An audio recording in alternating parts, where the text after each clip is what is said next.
Ana Molina está aquí, tenemos a Mati, a Calderón y en especial a nuestro ponente de hoy, el abogado Triviño.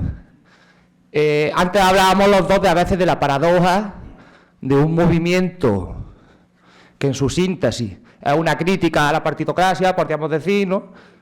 Y que estemos en un ayuntamiento, en un lugar público. Entonces, lo primero, le vamos a dar las gracias de nuevo a nuestro alcalde, que fue el que nos trajo hizo hijo predilecto de Alhama, con el apoyo, creo recordar, también del PSOE.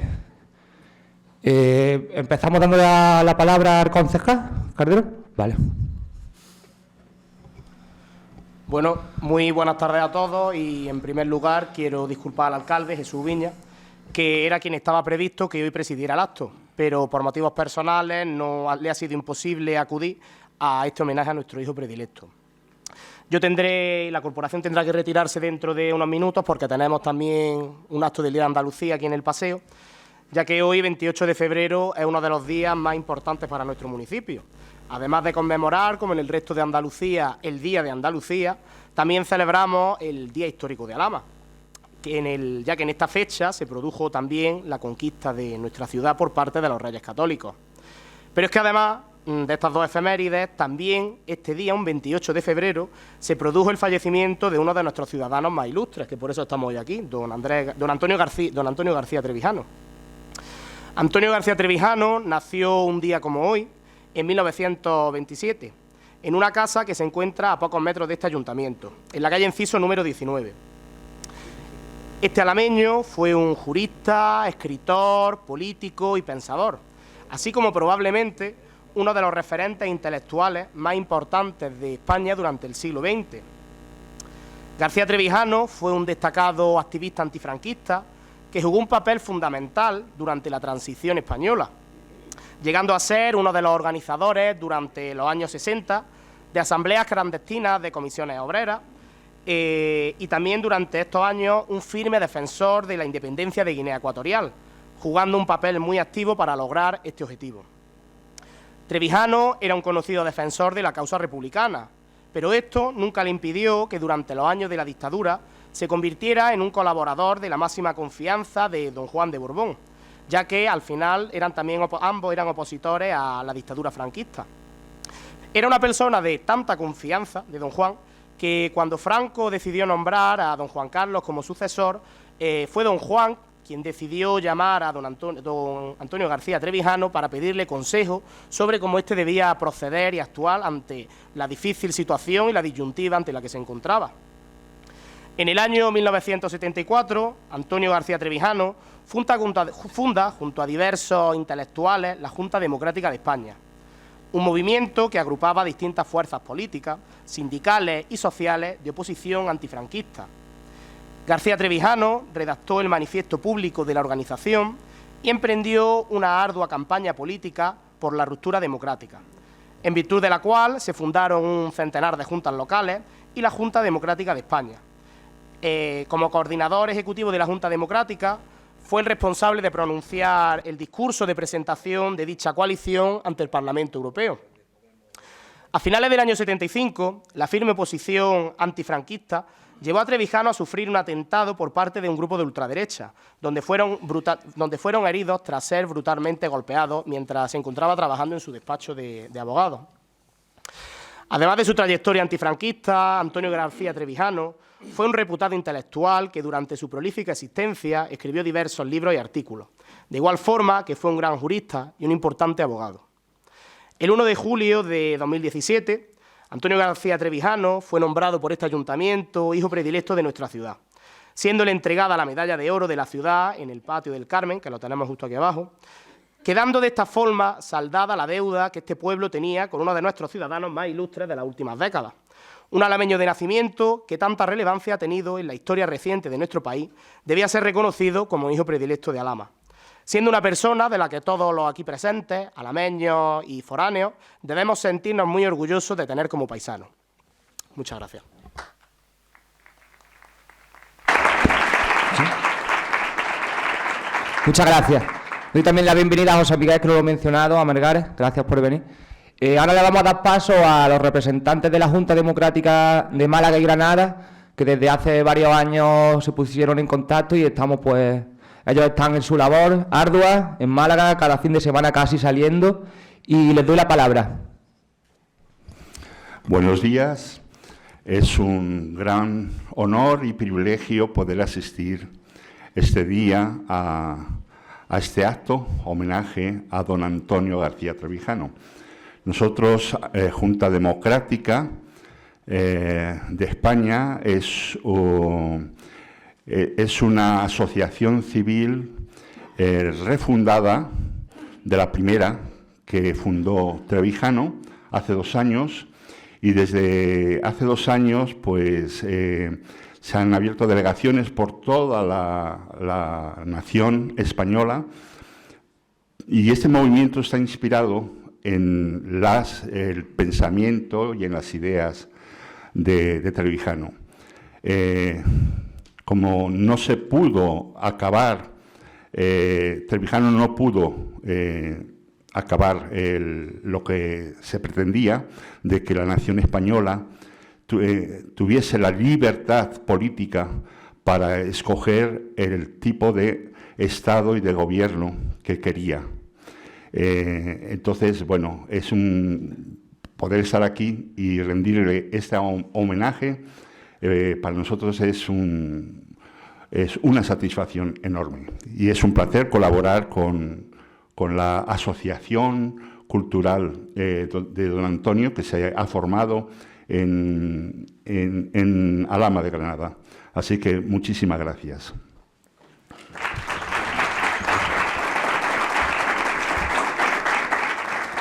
Buenos días, me llamo Santiago Chambó, soy asociado de la Junta Democrática de España en Granada.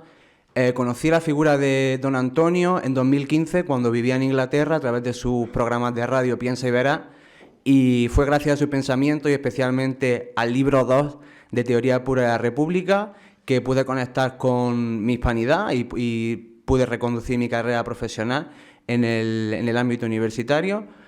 Tuve el privilegio de participar en la organización de la primera charla coloquio en la Facultad de Derecho de la Universidad de Granada, donde él se licenció y también impartió clase, junto con mis compañeros de la Junta Democrática de Málaga. Fue una experiencia, fue la primera charla coloquio que trajo el pensamiento y la figura a la comunidad universitaria en Granada, y me alegro muchísimo de estar aquí este segundo año en este acto homenaje a este gran pensador y figura intelectual española.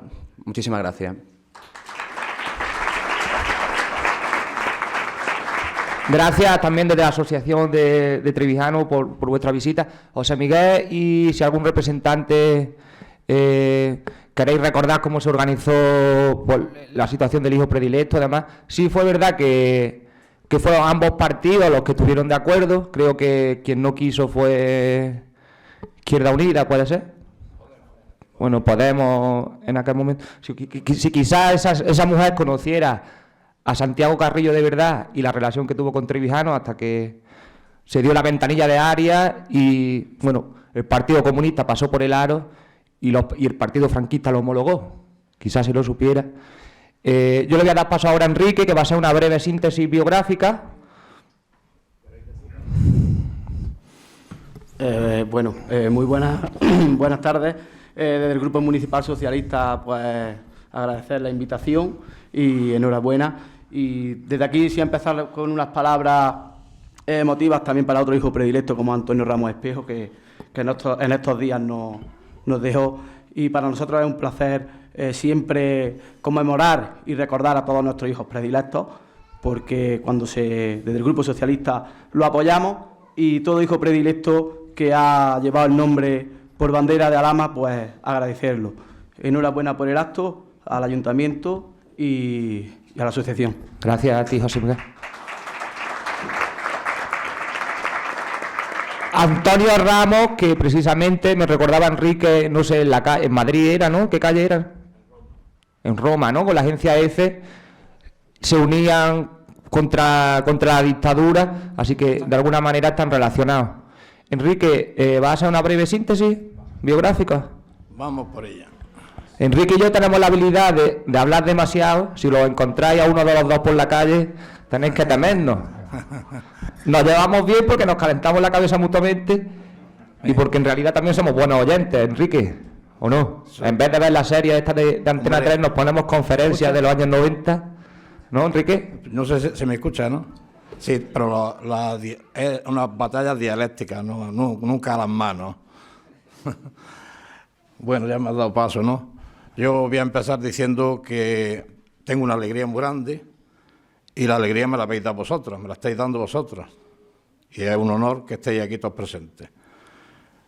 ¿Qué pasa con don Antonio, como dice Ignacio? Pues el hijo predilecto que se nos ha ido, que Alhama, como ha dicho José Miguel, tiene muchos hijos predilectos y ojalá tenga muchos más y muy válidos, que hay muchos ameños válidos, muchos.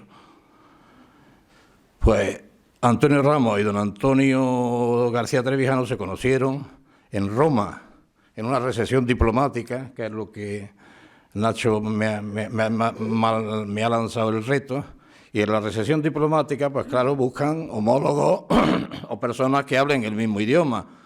Llegan a conocerse, español, yo Antonio. Pues mira, yo soy español, pero yo no soy de Andalucía, del sur, yo también soy de Andalucía. Bueno, yo soy de Granada. Yo también soy de Granada.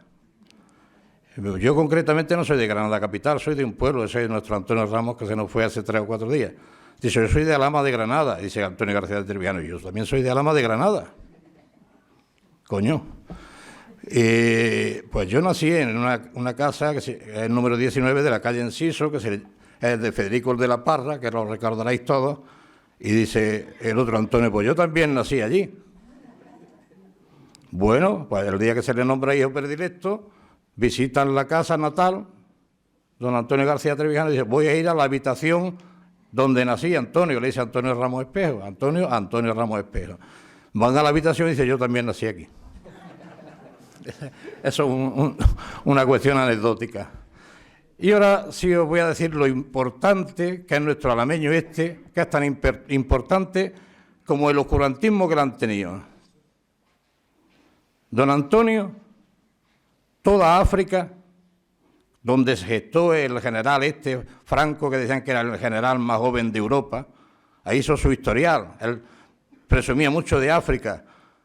Pues sabéis que Franco, a través de el jefe del Tribunal de Orden Público, encausó a don Antonio García Trevijano y en el juicio que le iba a hacer, por supuesto, en la dictadura, os lo podéis imaginar.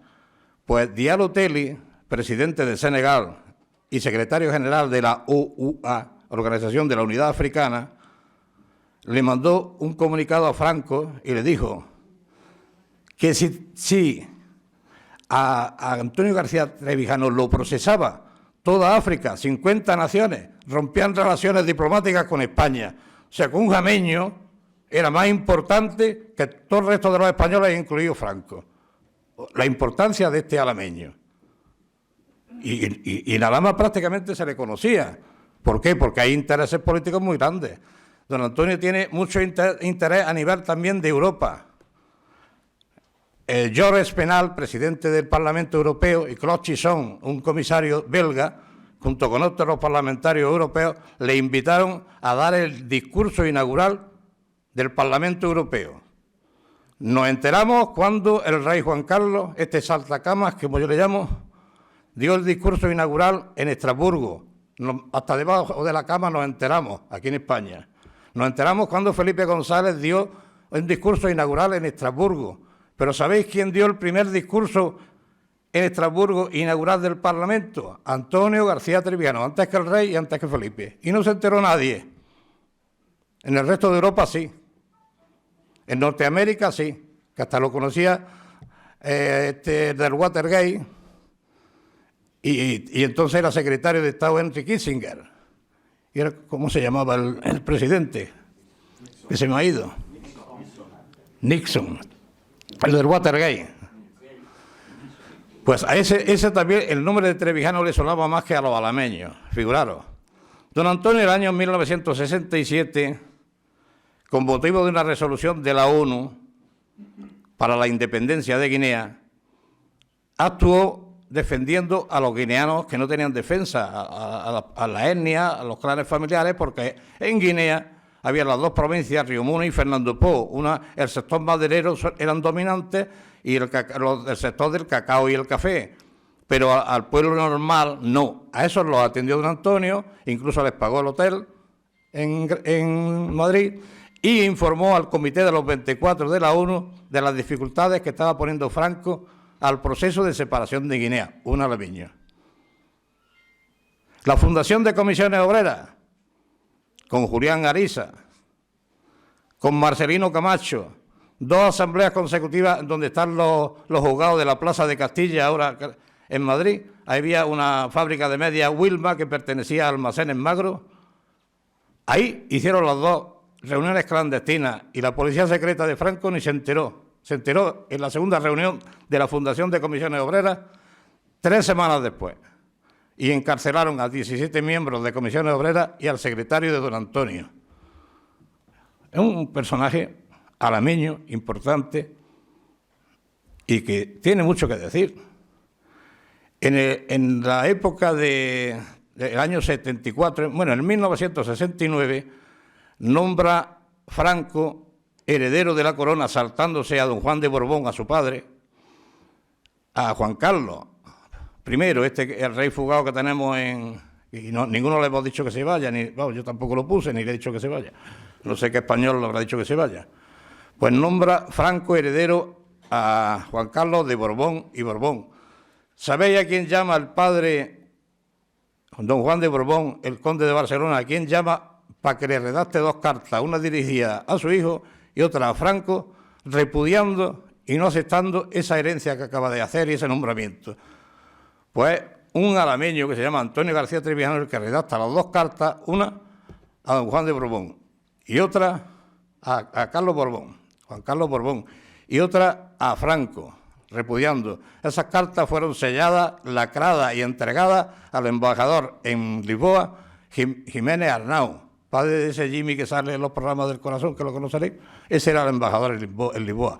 Esas 2 cartas le escribe un alameño. Si repito el nombre, me perdonáis, pero es que merece repetirlo porque el hombre fue un buen luchador.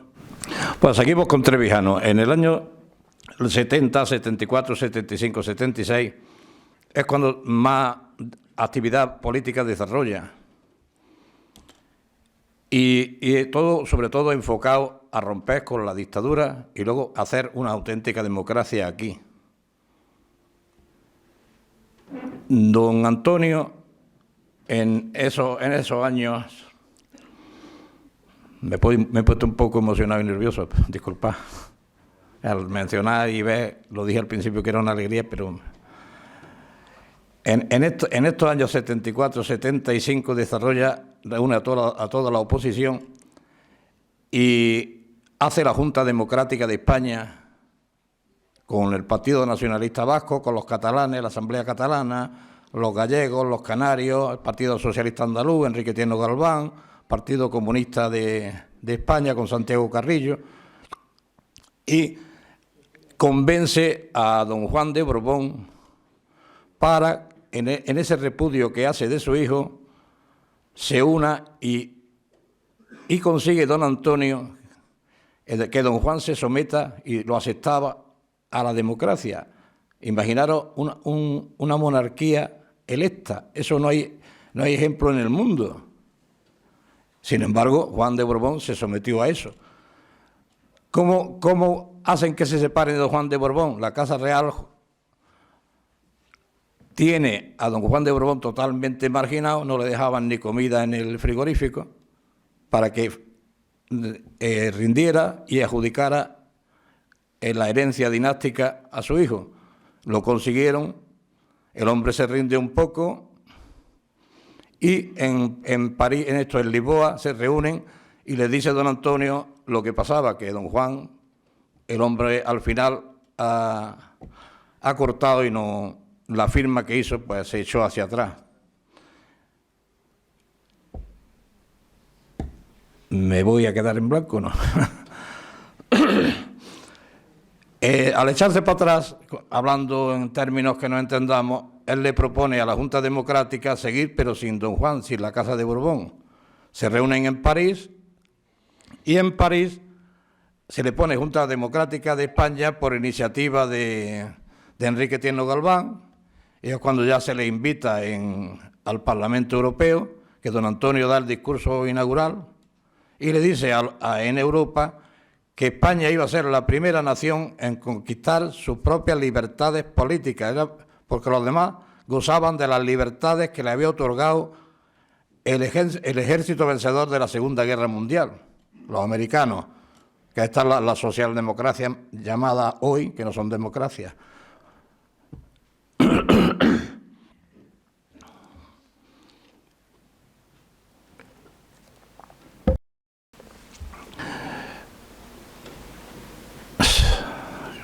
Vuelvo a lo mismo, que no esperaba, sí, no, es verdad, estoy emocionado porque, y lo habéis conseguido vosotros.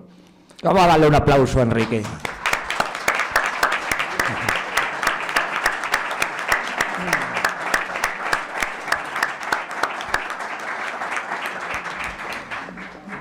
Total, que en el camino de la defensa de la democracia, de la libertad política colectiva, don Antonio ha sido incansable.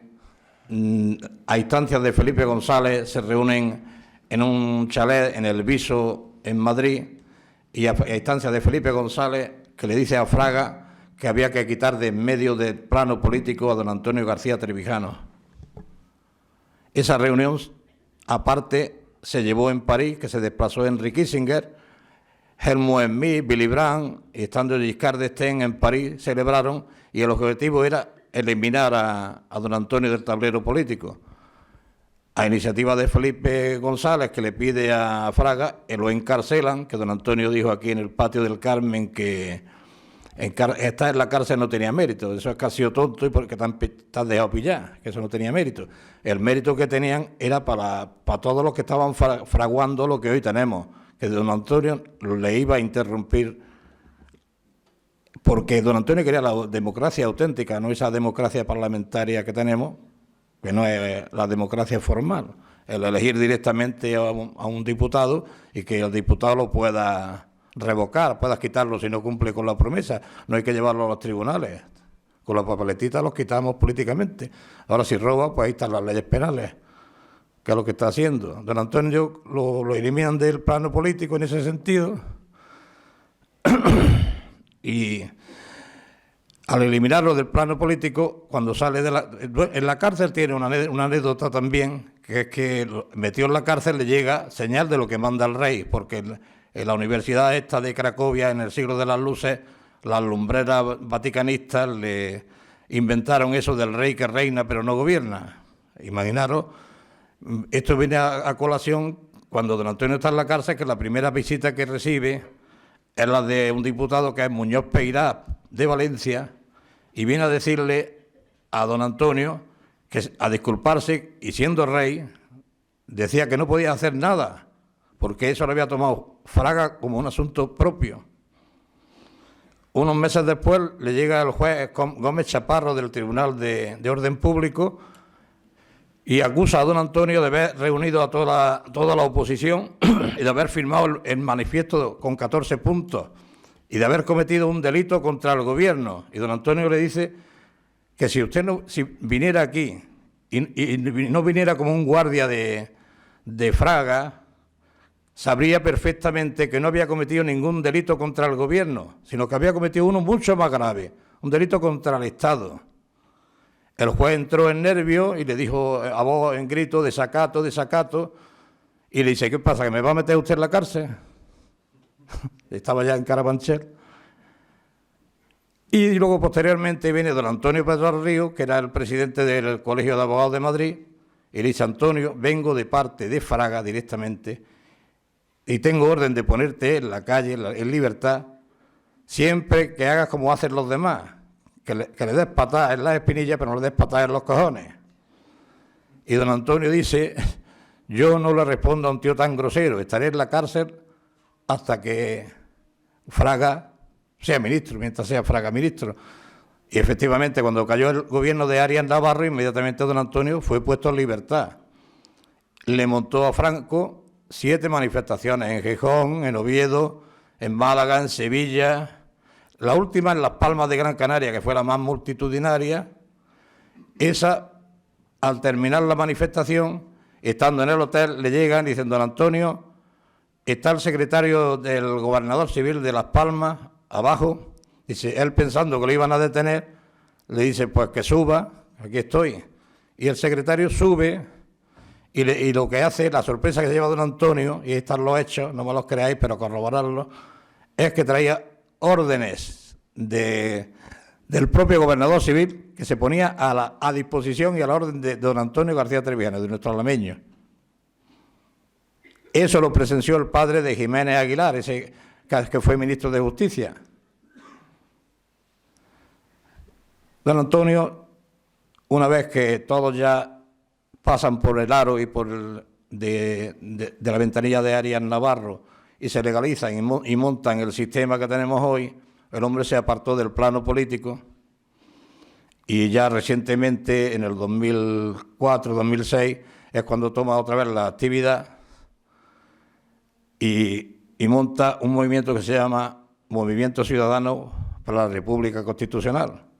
Y otra vez se activa viendo la corrupción tan grande que hay y que hay que luchar y lograr la libertad política colectiva, porque él decía que él no era libre si los demás no eran libres. Evidentemente, si la libertad no es colectiva, que es lo que queremos, yo no soy libre mientras el otro no sea libre. Quiero ser breve, no sé si ya os lo he hecho una síntesis más o menos con esas interrupciones, porque sigo emocionado por vosotros, de verdad. Y daros las gracias, muchísimas gracias por asistir.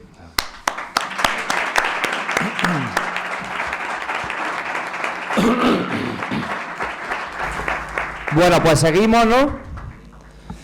Yo recuerdo hace unos años que venía de jugar a fútbol y llego a mi casa y está mi madre, como siempre, allí cosiendo con su casa. Y dice, José, yo a partir de ahora no voy a votar. Digo que, mamá, ya estás tú chocheando, me vas a venir ahora a decir que no hay que votar porque hay que votar, porque tenemos que cambiar las cosas. No. Yo he visto un vídeo y en el vídeo ese dice que cuando nosotros votamos que no elegimos a nadie, que vienen en lista y que nosotros no tenemos capacidad de elección. Digo, bueno, deja a mí esas cosas. Y efectivamente, cuando conocí la figura de Antonio, empezamos a indagar, mi mamá tenía razón, fíjate tú. Luego, una vez que más o menos me aprendí un poco el ideario de nuestro paisano, el año pasado me fui a Uruguay con una beca de esta de investigación y yo tenía una costumbre lúdica, es que me iba a la farmacia y compraba una planta medicinal, que aquí no es ilegal, que aquí es ilegal, que no se enteren mis padres. Entonces le daba 2 calas y me iba a calentarle la cabeza a las sedes de los partidos. Y claro, cuando llevábamos una hora ya hablando, me decía, che, tenés razón, es una democracia burguesa. Le digo, después de una hora me ha dado la razón. Es una pena que no tengamos una democracia formal. Por ejemplo, yo me estoy acordando de mi amigo Jorge Espejo, que es concejal, pero no es concejal electo, y es totalmente una pena, porque si tuviéramos una democracia yo podría decir, bueno, pues yo quiero dar alcalde a X, quiero de este concejal y quiero a otro concejal, y yo supongo que entre todos los que hay en Alhama pues saldría un equipo de gobierno muchísimo mejor. Tenemos preparado un vídeo, ¿no, Eliseo? ¿Lo vas a poner antes de la conferencia? Ponemos unos pequeños fragmentos y ya damos paso a nuestro conferenciante. ¿Qué fue Franco? La esencia del régimen franquista, ¿en qué consiste? En que haya un poder que no tenga control. El que una persona, o un partido, o un grupo, no tenga control. ¿Y cómo lo consigue? Pues uniendo el gobierno con las cortes. El que está en el gobierno maneja las cortes, y los jueces, el órgano superior de los jueces también. Bueno, sobre eso te voy a preguntar ¿Qué hay enseguida. ahora? Pues digo, ¿qué hay ahora? Ahora está el partido mayoritario en el gobierno, tiene la mayoría de las cortes, y ese tiene la mayoría en el Consejo del Poder Judicial. No hay control del poder. ¿Cómo se le puede llamar democracia?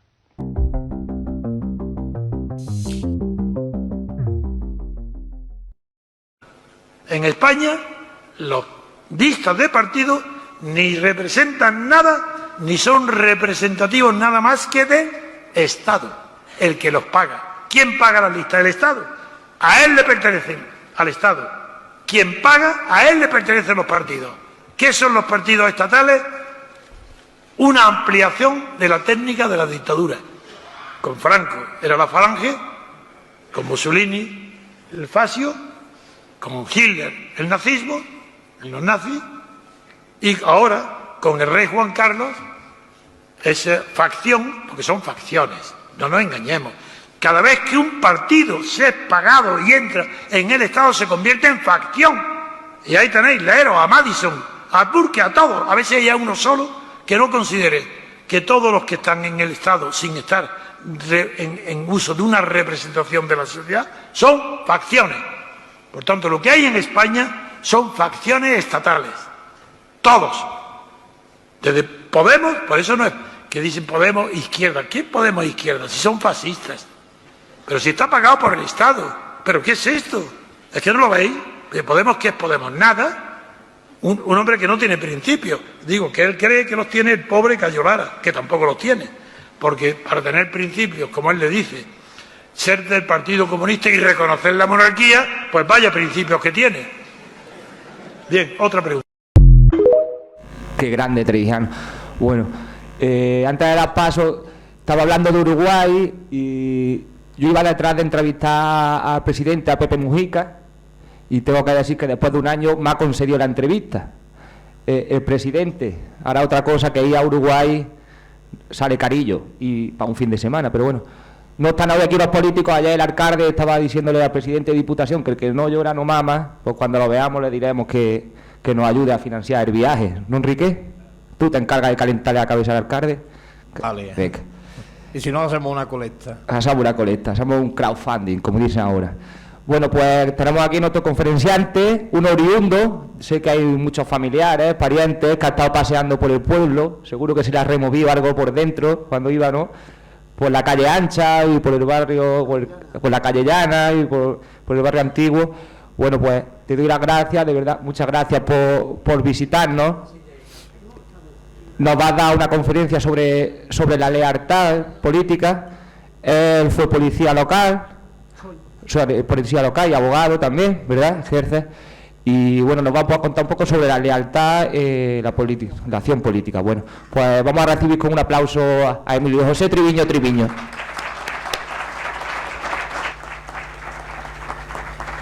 Muchas gracias, Ignacio, Enrique.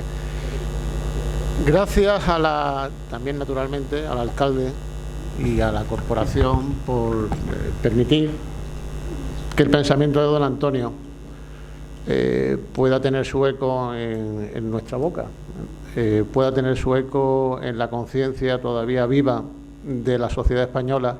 Y qué suerte que yo pueda venir a Alhama de Granada, porque como ha dicho Ignacio, efectivamente se vuelve a dar otra coincidencia, y es que yo me encontré con el pensamiento y conocí a la persona de don Antonio García Trevijano en 2013, pero les puedo asegurar que no tenía ni idea de que había nacido en Alhama de Granada. Mis padres nacieron en Alhama de Granada, yo venía desde pequeñito a Alhama de Granada y obviamente para mí es un doble honor y una satisfacción tremenda, tanto por la memoria de mis padres como por la propia memoria mía, que está muy viva. Hoy paseaba con un amigo por la calle Llana, número 11, era la fachada de la casa de mi abuela y de mi abuelo. Entonces, gracias, de verdad, sinceramente. Es un honor porque hablar del pensamiento de don Antonio en un acto como este es una responsabilidad enorme. Pero efectivamente la lealtad me obliga a tener que estar o intentar estar a la altura de las circunstancias. Antes, a Enrique le costaba continuar con su palabra, con su exposición. Y yo lo entiendo porque es que yo no tengo ninguna vocación pública, mucho menos política. Como se ha dicho, yo empecé de funcionario de policía, luego ejerciendo como abogado. Me estaba acordando ahora viendo a don Antonio, cuando nos despedimos en su casa, la última vez que estuvimos en su casa, Alejandro González y yo, cuando yo me despedía de él, nos echábamos la mano y me dice, y enhorabuena por ser policía. Y me fui y digo, somos abogados los dos, él es jurista, yo aprendo del derecho que él me está enseñando a diario y me da la enhorabuena por ser policía. Y ¿por qué será? Bueno, nunca se lo pude preguntar, pero tengo una íntima convicción, y es que el policía se mueve, al igual que el abogado se mueve con la hermenéutica. La hermenéutica es la interpretación de los textos legales, es la interpretación de lo que dicen las normas. Al igual que el abogado se mueve con la hermenéutica, el policía se mueve con la heurística. La heurística, ¿qué es la heurística, no? Bueno, la heurística es la investigación. La heurística es la expresión de eureka, que viene del griego y es lo he descubierto, ¿no? Eureka. Es verdad, es que para mí fue un descubrimiento el pensamiento de don Antonio. Don Antonio se ha dicho muchas cosas ciertas de él, ¿no? Pero don Antonio sobre todo era un patriota. O sea, era una persona leal a unos valores que tienen que encarnar toda nación bien nacida. La heurística hoy en día es muy necesaria porque estamos muy adoctrinados, estamos imbuidos en una forma de ver la vida tóxica, estamos imbuidos de unos términos jurídicos, unos términos políticos engañosos. Y desgraciadamente esos términos engañosos forman una estructura que monta una serie de prejuicios que nos incomunican. Hace un momento me preguntaban, ¿eres político? Digo, no, yo no, o sea, o estás en la política. Yo estoy en la política, pero yo no ni defiendo una ideología cuando estoy aquí, ni defiendo un partido político, ni defiendo una asociación. Les puedo asegurar que yo lo que defiendo es la memoria de mis padres, la memoria de España, defiendo la realidad de la sociedad española, defiendo la lealtad en la acción política. La lealtad es una palabra que tengo la sensación que se esconde. Es una palabra que no se utiliza comúnmente. De hecho, es una palabra difícil de manejar. Yo soy consciente. Cuando Enrique me llamó por teléfono para pedirme que diera una conferencia aquí, y acepté inmediatamente, es un honor, como he dicho. Y le dije, bueno, el tema ya lo tienes, Enrique, la lealtad en la acción política. Yo ya había escrito un artículo en la página que tenemos los compañeros de la acción política, que se titulaba La lealtad en la acción política. España está huérfana de líderes políticos. España no tiene pensamiento político. España tiene actualmente una serie de referentes con consignas. Tiene muchas instituciones públicas. Tiene muchos canales de televisión, muchas universidades, muchos institutos, millones de funcionarios. Pero no tiene cultura política. La cultura política está escondida en un pensamiento que no penetra en la Universidad Española, afortunadamente hasta hace muy poco, gracias al esfuerzo de los compañeros en Granada, por fin. Es verdad, también el año pasado estuvimos en la Facultad de Ciencias de la Educación hablando de esto, ¿no? Ya empezamos, pero les puedo asegurar que yo hace un poquito más tiempo intentamos hablar del pensamiento de don Antonio García Trevijano en la facultad de una universidad de Málaga, en la Universidad de Málaga, en una facultad. No voy a decir ni el nombre, no merece la pena. Y tuve una conversación de 1 hora con un catedrático de Ciencias Políticas, porque estábamos dispuestos a financiar una clase para que los alumnos universitarios pudieran plantearse si el sistema político que tenemos actualmente era el mejor que hay o hay otras alternativas que quizá la sociedad española merezca y necesite. No tuve forma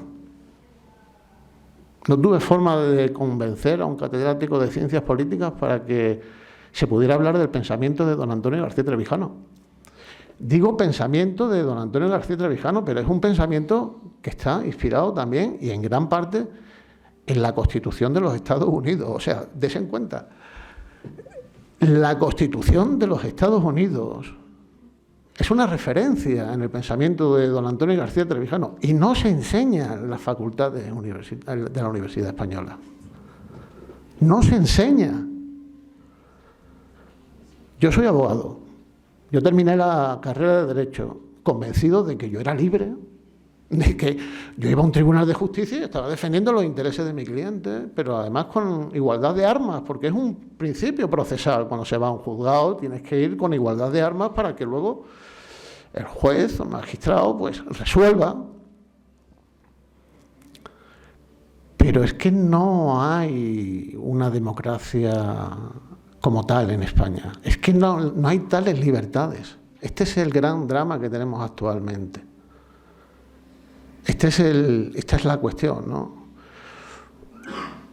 Y parte de ese drama es que los ciudadanos que no nos dedicamos a la política estamos abocados, estamos obligados moralmente a ser leales con nuestra sociedad y a tomar la palabra en situaciones que son realmente violentas para los que no tenemos ningún prurito de ser famosos, ni populares, ni mucho menos salir a la palestra pública para hablar de política, ni más ni menos. Se dan cuenta, si lo sabemos todos, aquí hay familiares míos. Una discusión de política en una casa, en una familia, eso te puede costar perder la amistad, la relación con tu pariente. Es cierto, porque nos están fanatizando. No puede ser, es antinatural que hablar de política en el seno de tu sociedad nos enfrente. Nos enfrente. Pero si no hablamos de política, entonces ¿de qué hablamos? ¿De fútbol? ¿De qué hablamos entonces? ¿Qué es la política? La política es la búsqueda de la libertad. Esa es la política. Y si quieren, la alta política, la verdadera política, la que aparece en Atenas. La política no nace con el individuo, nace con la pluralidad. Necesitamos ponernos de acuerdo, la comunidad necesita ponerse de acuerdo para respetarnos, para que el individuo pueda vivir singularmente integrado en su propia sociedad. Esa es la política. ¿Qué es la acción política? Y en eso estamos algunos. Hannah Arendt, una gran pensadora de la teoría política, señala que la acción es la interrupción de un procedimiento con un sesgo automático, cuya consecuencia va a ser necesariamente la prevista en ese proceso, salvo que la acción la interrumpa. La acción política es implicarte en el actual contexto político para interrumpir la decadencia en España, para interrumpir la decadencia moral en España, para buscar el sentido del bienestar y la prosperidad en España. Para eso estamos nosotros interrumpiendo o queriendo interrumpir la actual situación política. No creo que exageres y yo creo que lo compartiremos todos. Actualmente la situación política en España es deplorable. O sea, que haya una moción de censura y esté encabezada por un señor que empezó en la política en un extremo, supuestamente en un extremo ideológico, y termine siendo cabeza visible del otro extremo supuestamente ideológico. Pero si lleva décadas haciendo política, ¿qué tiene que ofrecernos a esta altura de la vida? ¿Qué tiene que ofrecernos esa persona? ¿Qué tienen que ofrecernos estos políticos que llevan 10, 20, 30, 40 años en la política cuando nuestras instituciones públicas son disfuncionales? Cuando los colegios profesionales no tutelan la independencia profesional de sus miembros. Cuando tenemos médicos sinceramente preocupados por la nueva modificación del código deontológico, preocupados porque no saben qué va a pasar con ese código deontológico. En 1929,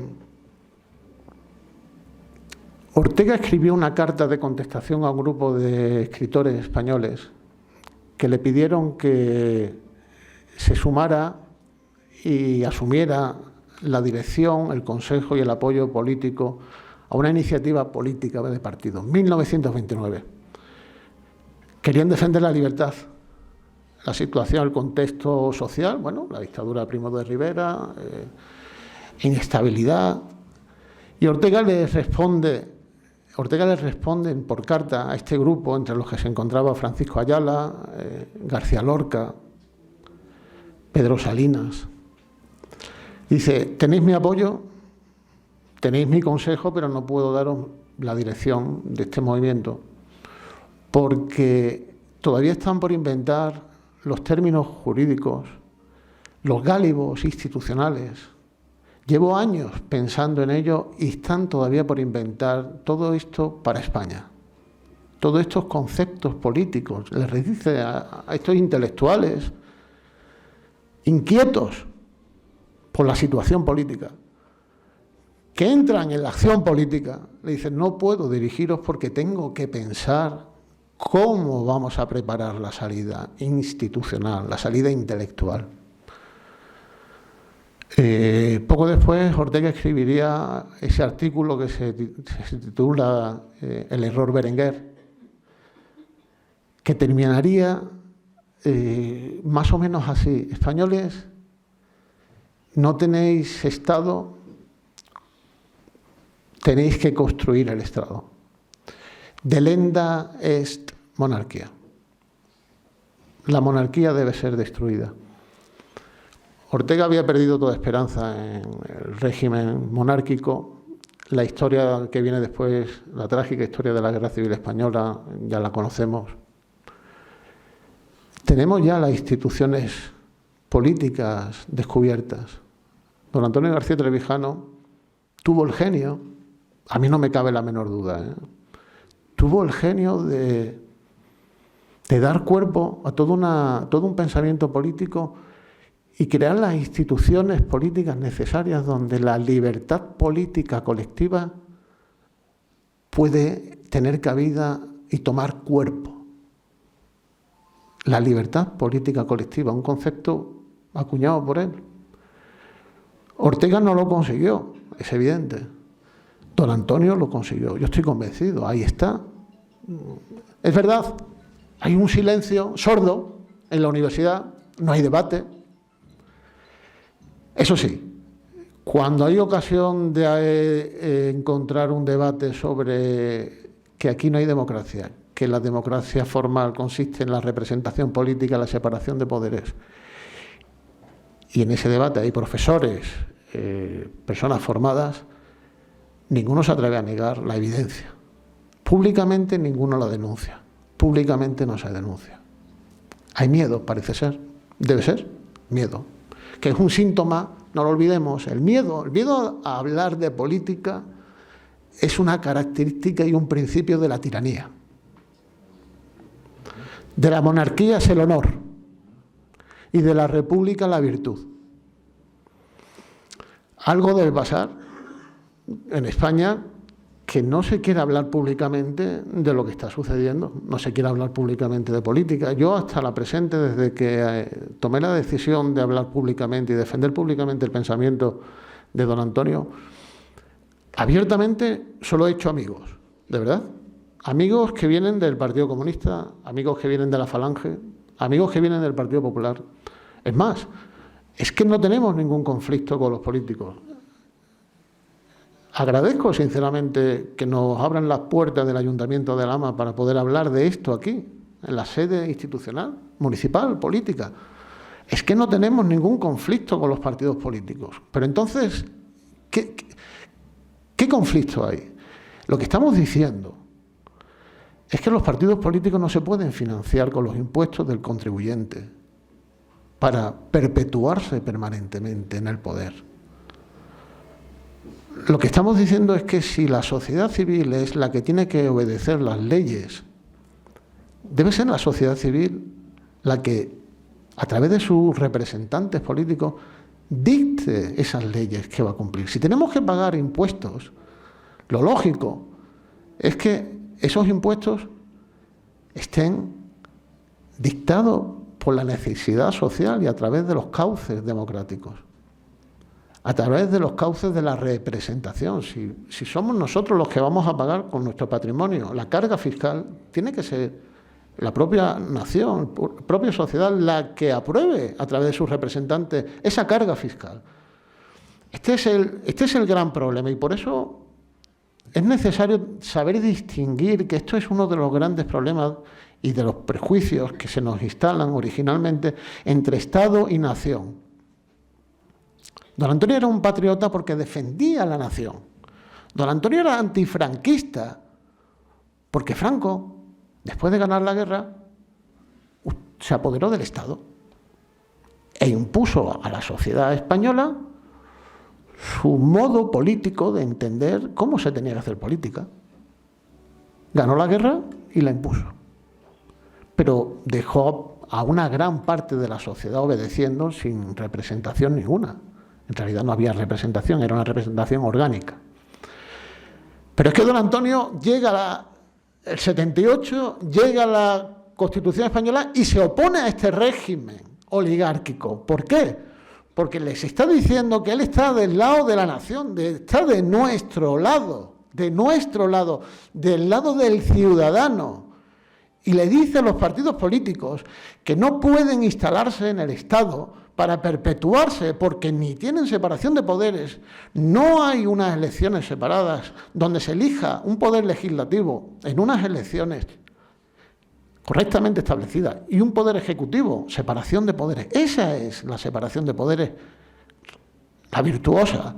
Y luego está el poder judicial, los jueces. No pueden estar dirigidos por un Consejo General del Poder Judicial politizado, porque tampoco así creamos independencia en la decisión de los altos tribunales. Este es el gran problema y el gran conflicto que don Antonio se dedicó a investigar, a estudiar y a trasladar a todos aquellos que quisieron escucharle. Las instituciones públicas lo dejaron al margen, se llama puramente ostracismo. La sociedad civil, gracias a los medios de comunicación, la Internet, aquellos pudimos ir siguiendo, leyendo su obra.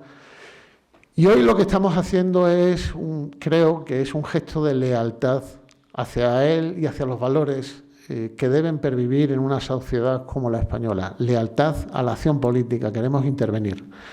La lealtad es un principio de actuación. Por lealtad se debe o debemos entender, con arreglo al pensamiento de don Antonio, a un principio de actuación que debe estar dirigida a la acción. Un principio de actuación para llegar, siguiendo el esquema de Hannah Arendt, muy sencillito y sirve de fórmula de pensamiento. Hannah Arendt dice que toda acción debe tener una meta, un sentido, un principio y un fin. El principio es la lealtad. La lealtad está en nuestras conciencias. La lealtad hacia nuestros hijos, hacia nuestros vecinos, hacia nuestros compatriotas. La lealtad es la nobleza y la valentía de defender los intereses comunes de una nación. Esa es la lealtad política. La meta es la libertad política colectiva. La meta es el sistema de gobierno democrático que permita mantener esa libertad conquistada a buen recaudo del poder político. Esa es la meta. Y el fin es la libertad de cada uno de nosotros, la libertad de conciencia, la libertad de pensamiento, la libertad de expresión de cada uno de los españoles. Con que dejemos una pequeña facción fuera de ese cuadro político de lo que debe ser un sistema democrático y lo que debe ser la libertad política colectiva, estamos traicionando a la nación española. La guerra no es ideológica, la guerra es de sistema. ¿Queremos un sistema democrático? ¿Queremos ser libres? ¿O queremos seguir en un sistema oligárquico que no sabemos a dónde nos lleva? Ese es el tema. Déjenme que termine con una reflexión, porque hoy es el Día de Andalucía. El himno de Andalucía, la letra que cantan mis hijos todos los años y yo he cantado y que llevo dentro, como que soy andaluz. Parte de la letra dice: andaluces, levantaos y pedid tierra y libertad. Hoy es el Día de Andalucía. La libertad no se pide. La libertad se conquista. En el momento que tengamos que pedir libertad es que alguien nos la otorgará y nos la quitará cuando le convenga. Seamos libres. Muchas gracias.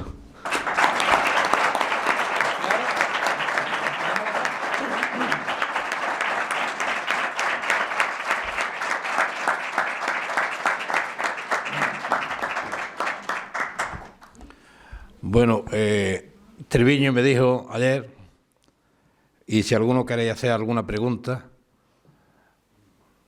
que no hayáis entendido, alguna inquietud que tengáis, pues que le podéis preguntar. Entonces, tenéis la opción. Si alguien quiere preguntar algo, decir algo, podemos hablar todos. ¿No queréis preguntar ninguno? Entonces... Lo que ha dicho antes de los jueces, lo que vemos todavía en el televisor, ¿no? No me cuenta cómo el Ledesma tiene que dimitir porque los dos partidos políticos de la esfera de la esfera de aquí de España no tienen cojones de hacer nada. Eso está ahí, que no es que yo me lo estoy inventando, estamos viendo en el televisor todo, ¿no? Y luego más. Muy bien. ¿Alguno queréis decir algo más o preguntar? Yo me gustaría, dentro del pensamiento de este hombre que hoy estamos homenajeando y que luego con merecidísimo ilustre de nuestro pueblo, ¿cuál es entonces la alternativa a esta democracia que todos entendemos y compartimos, que es el sistema más imperfecto, pero que es el que tenemos? Y yo creo que aunque tenga los errores que tiene, como decía, y me reafirmo, es el sistema que yo creo que está funcionando con sus errores. ¿Cuál es el sistema político alternativo que tenía García Trevijano? Sí, pues gracias por la pregunta. En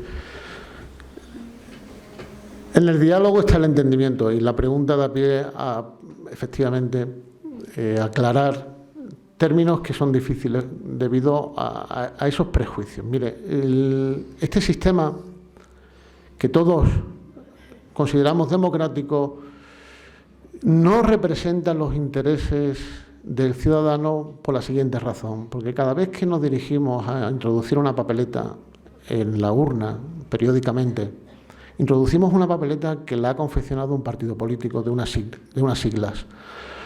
Los partidos políticos, a pesar de que el artículo 6 de la Constitución española diga que deben tener naturaleza interna democrática, nunca podrán ser democráticos. La naturaleza de los partidos políticos es siempre oligárquica, como demostró Robert Mitchell. Los partidos políticos son estructuras, que es lógico que sea así, pero no nos podemos engañar. El problema es que nos engañemos.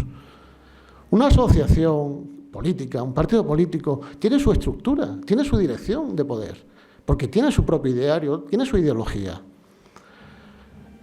Esa ideología puede estar respaldada o no por la sociedad según le interese a la sociedad. El problema viene cuando el sistema utiliza las listas cerradas y el acceso a la candidatura a partir de un diseño de circunscripciones donde tienes que tener financiación para acceder a los medios públicos, tienes que tener una base social determinada en las instituciones públicas.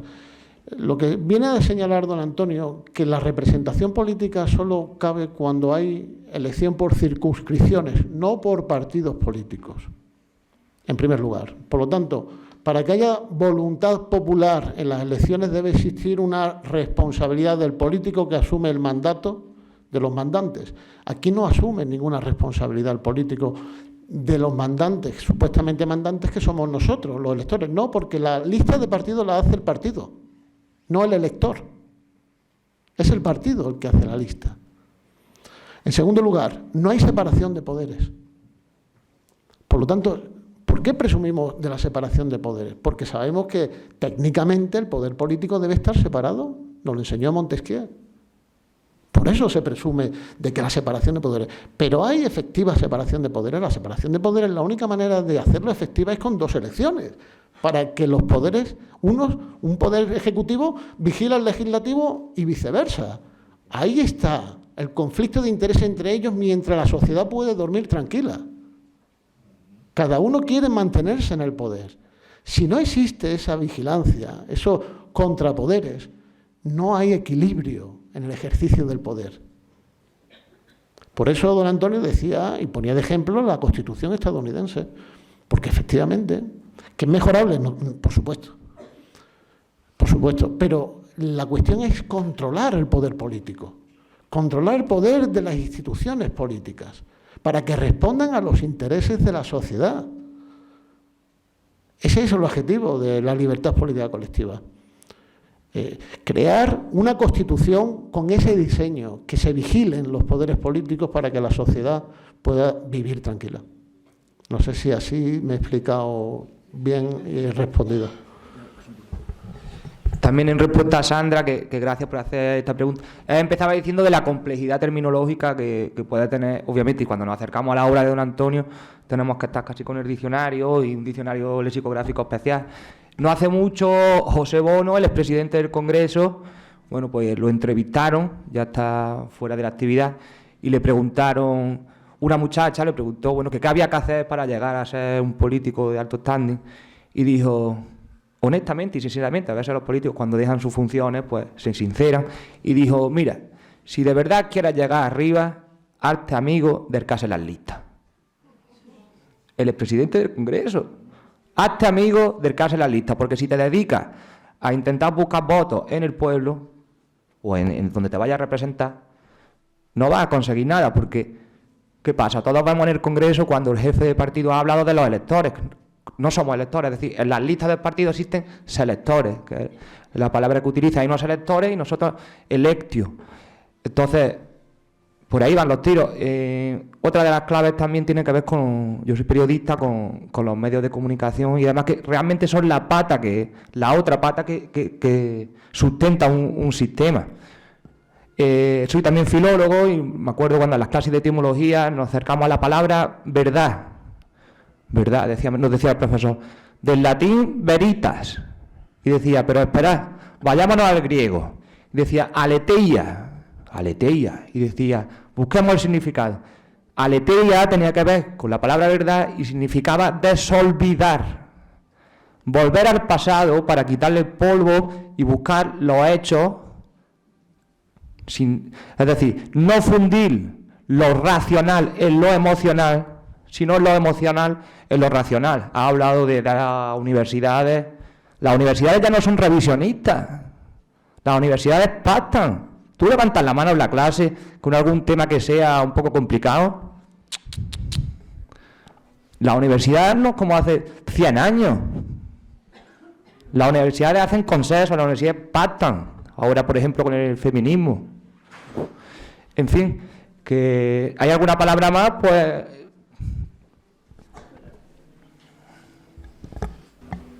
Bueno, tengo el privilegio de tener micrófono. Me gustaría hacer una pregunta porque usted es jurista, ¿verdad? Abogado, vale. Entiendo bien la interacción entre el Parlamento y el Gobierno en cuanto al que no existe separación de poderes.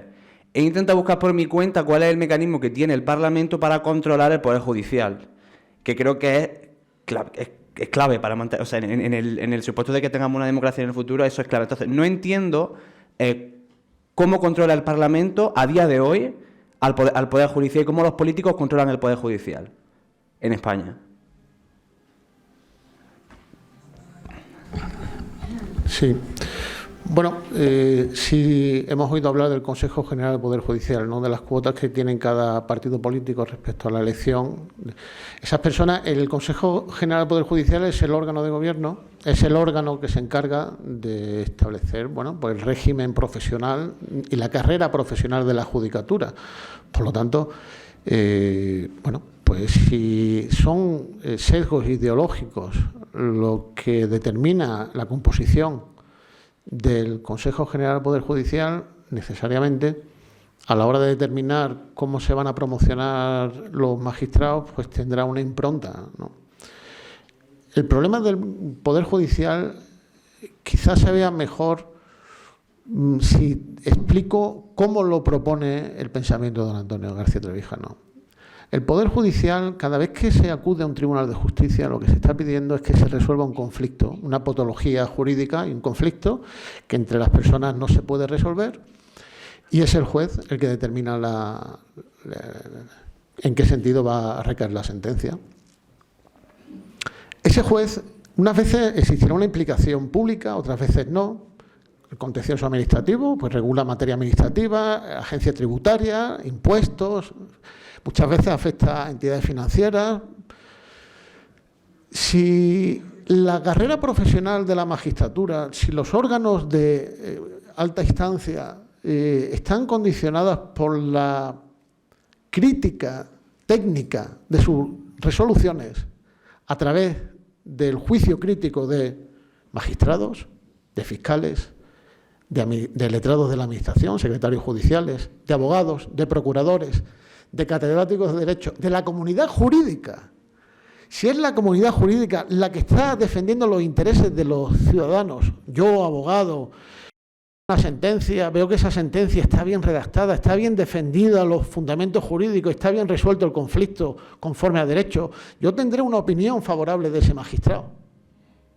Si la comunidad jurídica es la que determina qué órgano de gobierno debe estar dirigido, o sea, por quién debe estar dirigido el órgano de gobierno, la comunidad jurídica, ya que nuestro derecho es un derecho técnico, tendrá sentido, es coherente. ¿Por qué? Porque el justiciable ve vigilada la calidad de la justicia a través de esa comunidad jurídica que tendrá que determinar quién está al frente de ese órgano de gobierno, del Poder Judicial. Muchas veces se defiende por parte de los magistrados que sea el propio cuerpo judicial el que elija.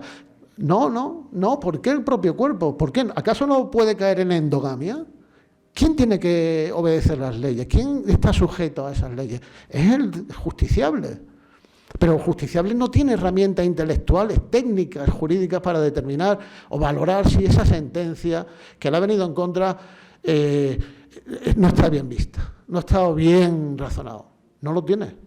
Ahora, el notario, el registrador, cuando tiene que inscribir, anotar, el letrado de la Administración de Justicia, el cuerpo de funcionarios de justicia, los abogados, ese es el órgano vivo que está en contacto con el Poder Judicial, el que tiene que decidir qué magistrados son los que tienen calidad jurídica para estar dirigiendo ese poder. Vale, entonces, al día de hoy ¿cómo se elige el Consejo General del Poder Judicial? Porque me parece en nuestra lucha me parece que es un punto clave sobre el que no hay claridad. O sea, ¿qué mecanismo existe a día de hoy para elegir al Consejo General del Poder Judicial? Ahora mismo yo no te lo sé decir, es que ni me interesa. Vale. Es que ni me interesa, es que yo me lo estudié en su día, no sé si son un quinto, 2/3, es que da igual, es que son facciones. Sí. ¿Entiendes? Obviamente lo entiendo, pero para poder atacar a un punto tenemos que poner el nombre y apellido al problema. Lo mismo que sabemos cuál es el problema de las elecciones por circunscripciones no uninominales. O sea, le hemos puesto nombre y apellido a ese problema, también tenemos que poner nombre y apellido a este otro problema.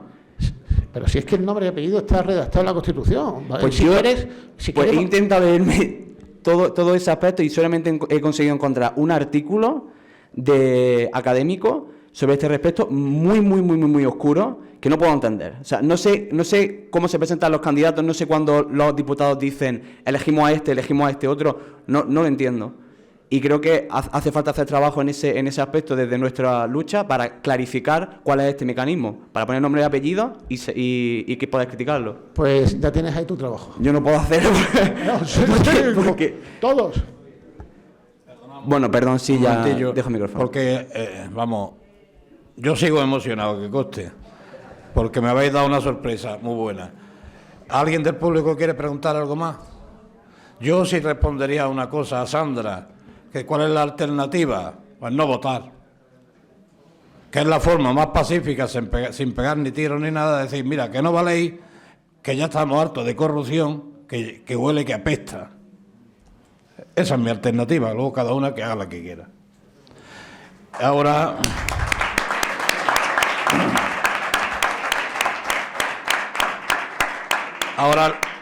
agradecido a vosotros que sois los que le habéis dado vida a este acto, y le vamos a entregar una placa, porque ya que él ha tenido la gentileza de venir a darnos la conferencia, le vamos a dar un recuerdo para que lo tenga siempre, que no se lo esperaba.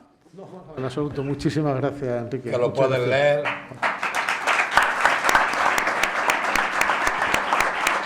Muchas gracias. Hombre, para que nos recuerde siempre en Alhama y en su despacho. Sí, señor. Y ahora, el año anterior, se visitó la casa de Trevijano y se le entregó un pequeño detalle a los propietarios. Este año hemos pensado en la Asociación Cultural de Trevijano en Alhama, pues hacerlo extensivo a más personas, a vecinos de Alhama, y hemos empezado por la calle de Trevijano, que si Trevijano viviera, yo creo que encontraría una buena vecina, procedente de una buena familia, desde luego, y como dicen, ¿quién es tu hermano, tu vecino más cercano? Hay una vecina aquí que se llama María Jesús Ruiz Barrientos, que si me está escuchando, María Jesús Ruiz Barrientos, si es tan amable, y Mari Carmen Mestanza está por aquí, pues le vamos a entregar un ramo de flores a María Jesús, porque yo creo que trevianos estaríamos contentos de tener una vecina como ella.